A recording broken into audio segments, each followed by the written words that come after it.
And the time to act is now.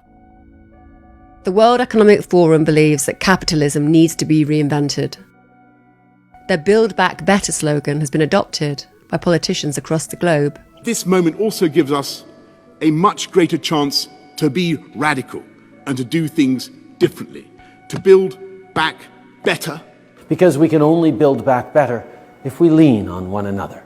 Over the last 2 weeks, I've shared my agenda for economic recovery. I call it Build Back Better, because we can't just build back to the way things were before. We have to do it better. And the first plank of my Build Back Better plan rejects the defeatist view that automation and globalization mean we can't ensure American workers lead to a future made in America. So what does the world look like after the Great Reset? This social media post by the World Economic Forum demonstrates 8 predictions by 2030. Here are 3 of them. You'll own nothing and you'll be happy. Whatever you want, you'll rent and it'll be delivered by drone. And Western values will have been tested to the breaking point. Many of Boris Johnson's new policies fall in line with the World Economic Forum's objectives. In November 2020, his new Green Industrial Revolution plan included a ban on petrol and diesel cars by 2030. Combined with other current restrictions, such as blocking vehicle access to side roads, causing gridlock on main roads, extending the congestion zone, and introducing a pay-per-mile road tax, one might think that he's attempting to remove ownership of cars.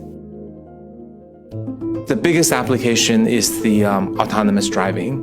This is going to replace the entire transportation that we're used to today. You will no longer buy cars. Your car is parked 96% of the time, so it's depreciating. How bad is that for an investment, right? Only 4% of the time is it getting you from place A to place B.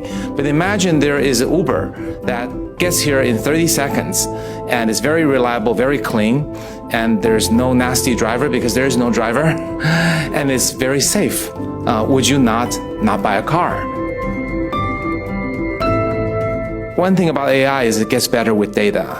In 10 years after its first launch, it'll probably be so much better than people, most of us will be afraid to drive. You know why? Because autonomous vehicles will start talking to each other. They will miss each other by 1 centimeter. And we as humans will become our worst enemies because we're going to be the threat to our lives. The machines are going to be safe. And pretty soon after that, humans will be disallowed from driving.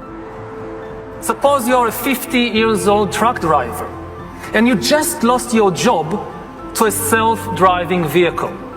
Now, there are new jobs in designing software or in teaching yoga to engineers. But how does a 50-year-old truck driver reinvent himself or herself as a software engineer or as a yoga teacher? Because AI is nowhere near its full potential.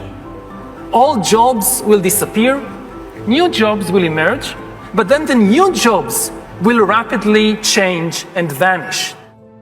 At the World Economic Forum 2020 annual meeting in Davos, historian, philosopher and author Yuval Noah Harari warned the audience about the dangers of artificial intelligence. We hear so much about the enormous promises of technology, and these promises are certainly real, but technology might also disrupt human society and the very meaning of human life in numerous ways, ranging from the creation of a global useless class to the rise of data colonialism and of digital dictatorships. Those who fail in the struggle against irrelevance would constitute a new useless class. And this useless class will be separated by an ever-growing gap from the ever more powerful elite. We are already in the midst of an AI arms race, with China and the USA leading the race and most countries being left far, far behind. AI will likely create immense wealth in a few high-tech hubs, while other countries will either go bankrupt or will become exploited data colonies. Just think, what will happen to developing economies once it is cheaper to produce cars in California than in Mexico?